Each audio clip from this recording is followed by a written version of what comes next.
First thing they need to look at is it a growing family? Are they wanting to increase the footprint of the house? Do they want an area to entertain? You know, really, what's the fundamental idea behind their renovation? Do they want to add value to the home for a resale point of view? So that's sort of the questions that we get asked.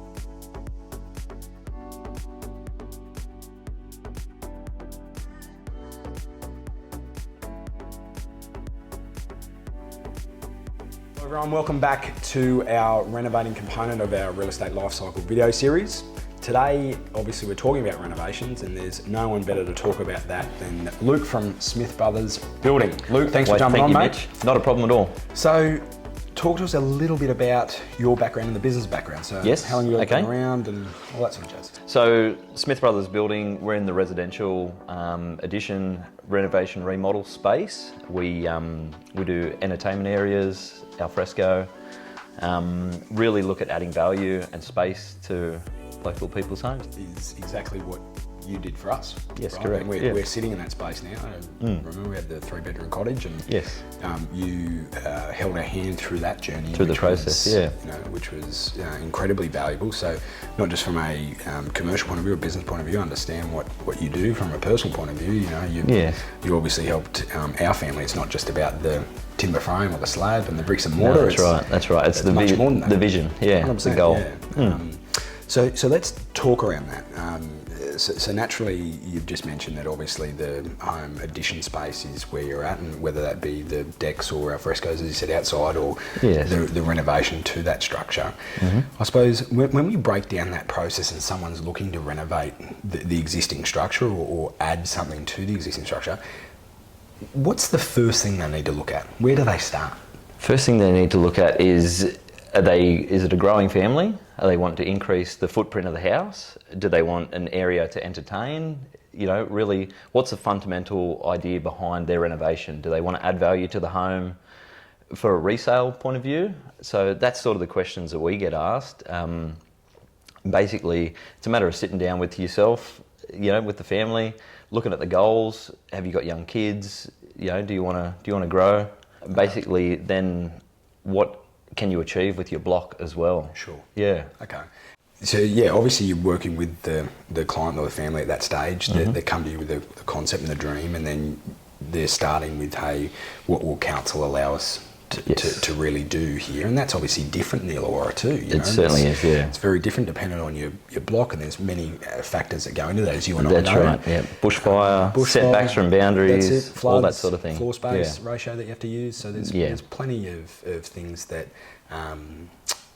people forget about, because they may say my neighbour did it, but next door could be a completely different zoning. Correct, that's right. There's a lot of investigation that goes into that initial phase, and that's where I found working with you, Luke, to be great, because we come to you with the idea, and you said, yep, let's do it, and here's how we need to start. So let's just say that the dream will work for them from a point of view that initially it seems okay. Yes. Then the deeper investigation starts, right? Correct, that's right. So we start off with a prelim agreement, basically, which is a site survey and a concept plan. Sure.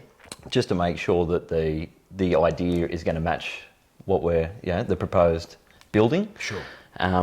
So our draftsman will sort of walk you through, as Matthew did, and talk to you about what's your concept. Yep. Is it going to fit on the block? We'll do a rough investigation of the area, but then it all comes down to council, whether it be a private certifier or a DA application that's going to allow you to pursue the project. Sure. And it's great that you would start there, right? Because I suppose then from a consumer's point of view, which we're talking around today, it's not like they're going through the process. It's going to cost them, $50,000, $60,000, $70,000 to go through that process initially. We're just doing that initial prelim investigation. Hey, is this going to work? That's right. And then go down the path of obviously formalising that. Yes. So we'll come back to sort of those two different approval processes, but let's just say from the prelim investigations, it seems to be a go, right? Yes. We're talking, whether it be a deck above 25 square metres or a cabana, something like that, whether it's an alteration of 100, 200 square metres on an existing dwelling. What's the next steps after that? Next steps after you're happy with the concept plan, then we'll either submit to council on your behalf, or would engage a private certifier. So it's a matter of meeting all that criteria. You sign off on the plans, because once those plans are submitted to council, to get a change on that's another process. So you've got to make sure that dot all your I's, cross all your T's. Yep, certainly. So CDC process, there's some things that can be done without a DA lodgement. And other things, if you're closer than 3 metres to the boundary, for instance, you're going to have to get a DA for that. So, Okay. And then sort of in that prelim investigation stage, you'd be able to sit with the draftee and say, rightio, I think this one's will best to go down the development application process with council, or you know what, we tick all the boxes here for a compliant development sort of process. Let's go down that path. That's right. And work through that. Yeah, that's great. And that's where really I think the difference in what you guys can offer is, you don't just build the material, the product. You know, you're a full, really, project management team where you can go through that process with the client. I think that's in the speed economy we're into. Naturally, that side isn't speedy, but naturally, dealing with one person is key in that. You know, and I think consumers love that, and that's something that obviously you differ in. And then sort of working through, I suppose, the end product. I suppose how would, like, the client would come to you with the idea and say, this is what we want to do, but there's a lot of small detail when it comes to the actual products of the build itself, you know, what type of flooring you need, or colour schemes and things like that. So there's obviously a big time investment to investigate that. Where's best for our consumers to start going, hey, we're thinking about a render or our roof colour or our eaves and, you know, fascia and all that sort of stuff. Where are they best to start? Pinterest. Good tip. So we sort of come in, once we're doing the prelim stage, we'll do up a design, and I often say to the wife, grab a Pinterest board, look at some colour selections, see what works, jump on our socials, jump on our website, have a look at jobs that we've completed. There might be products that you like or finishes that you like there, but it's a matter of really looking at the place finished and working back from that. Working in your budget. There's so many elements in there, but I get you. There's you know, where do you start? Where do you start? And it's interesting you mentioned, I think it's really important in that process, whether it only be a deck as an example or a complete renovation of a property, starting with the end in mind. Super important. Super important. That's right. And that prelim stage really, I think, offers that. Because you know which path you're going to go down. And to a certain extent, most people know what they want in a property. That's right. It's not 100%, but they're like, I want that similar colour wall. You know, they've driven past the new properties. Like how we picked it, and I'm in the game. We drove past and Katie saw a home in Wongawilli and said, I love that render, and I love the roof colour, and I knew what the roof colour was already, but I didn't know the render colour. And I just went and knocked on the door. She was a bit scared. I just went and knocked on the door and asked It's them, that simple, isn't it? And that's how we picked our colour, you know. So I think when you can resonate with something, the consumers can resonate with something they like, whether it be on Pinterest or Instagram or your own page, things like that. You've got plenty up there from an ideas perspective. I think the collaboration between yourself and obviously the client to then make that a reality, I think is important. It really is. And even to a point where you were able to recommend trades that you work with closely, you know, from a flooring perspective and things like that, and it certainly matches in everything. I think that holistic team point of view really does help. Now, when it comes to the actual material side, I'm seeing obviously a lot of people, for pretty clear reasons, go down paths where it might be easy to do a slab as an example and a metal frame versus timber these days. Naturally, there's some logistical issues there, but what are some of the trends you're seeing in the building space, whether it be, let's talk maybe around some spaces, right? So we talk en suites now. You know, what sort of trends are you seeing in there, like when you're dealing with clients? What do they want now? Not really bars at the moment. That's what I'm seeing. Just on shower, nice big vanity, his and hers sort of vanity.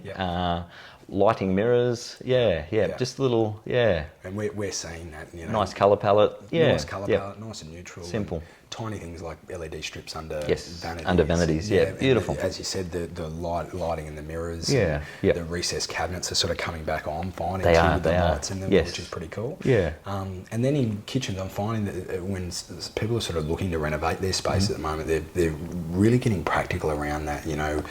If they can design the home where the kitchen mentioned sort of flowing to an alfresco area or something like that. Yes. Nice serveries and things like that. And pantries are becoming important. But what are you sort of seeing in that space? In that space, definitely setting your kitchen up right.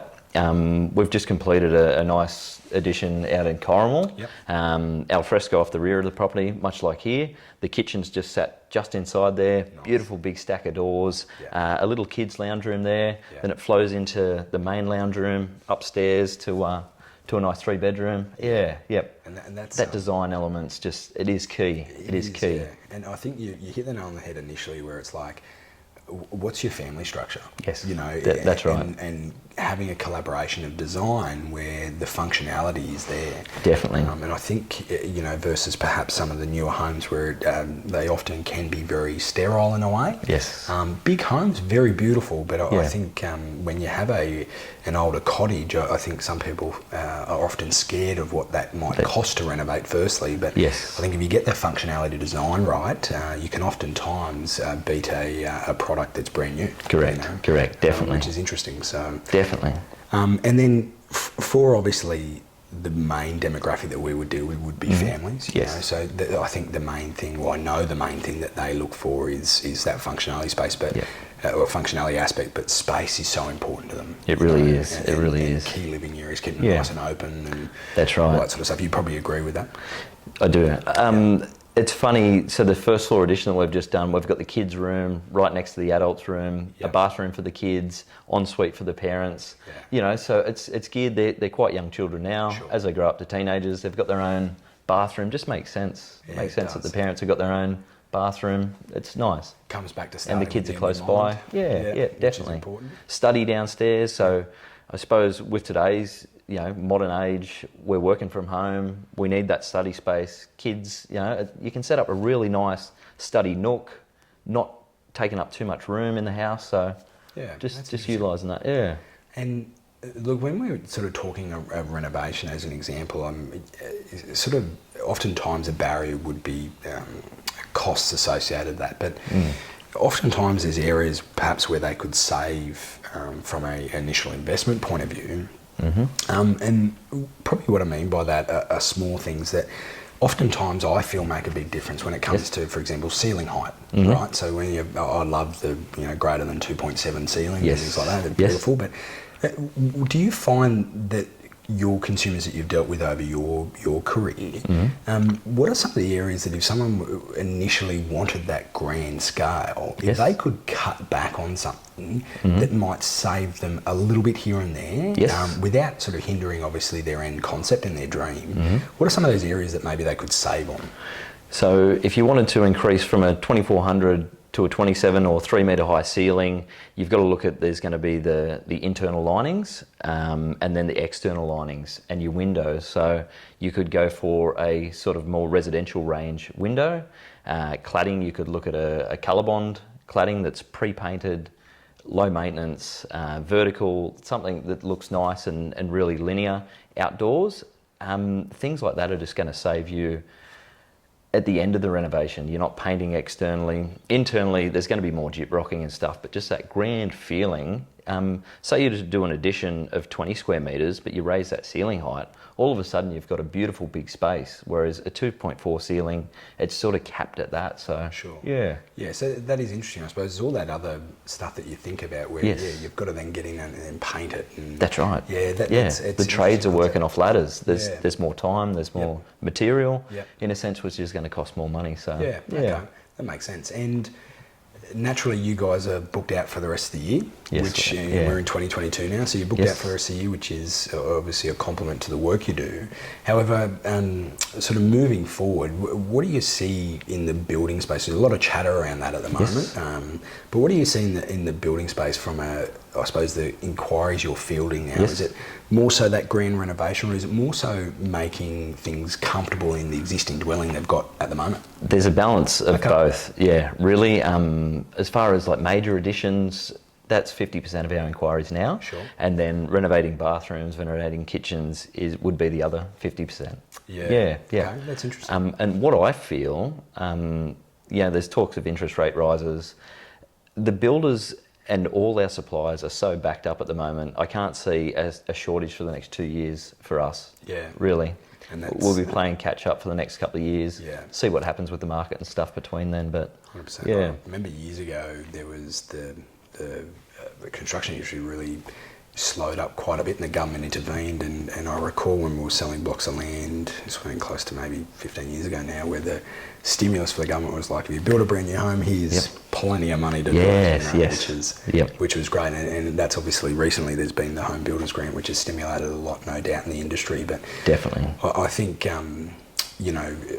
the best thing is, I think, moving into that space is knowing that someone like yourself doesn't necessarily have to do the 200 square metre additional property. It's like, you know what, we can do the smaller jobs to 100%, and we can do the bigger jobs to 100%. That's right. So, that's right. And again, separates yourself in the market from everyone else. It really does, and that's what we pride ourselves on, is being able to help from the mum and dad that just want to renovate the bathroom, change a kitchen, to doing a young family's addition. You know, it's good to sort of do. 100%. Yeah. And like mowing the lawn, you see the end product, it's nice. That's right, exactly, exactly. It's not like mowing the lawn, it's a bit different, but yeah, I get that.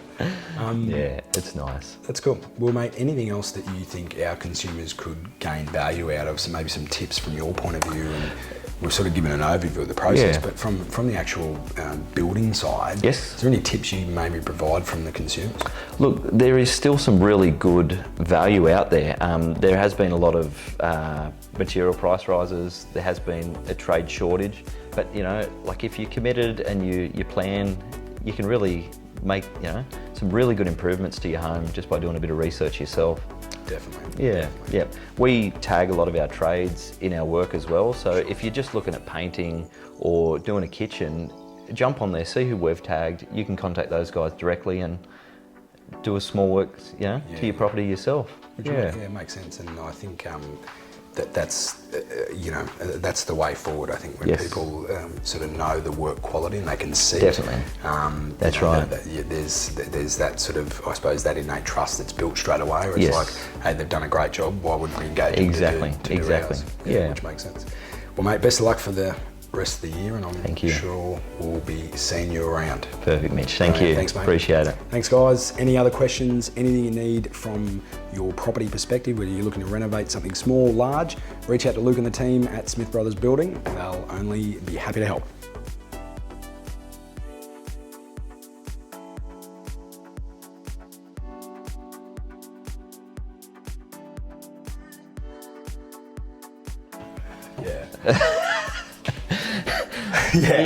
It's always a bit shaky. There's so much we could talk around, but there really is.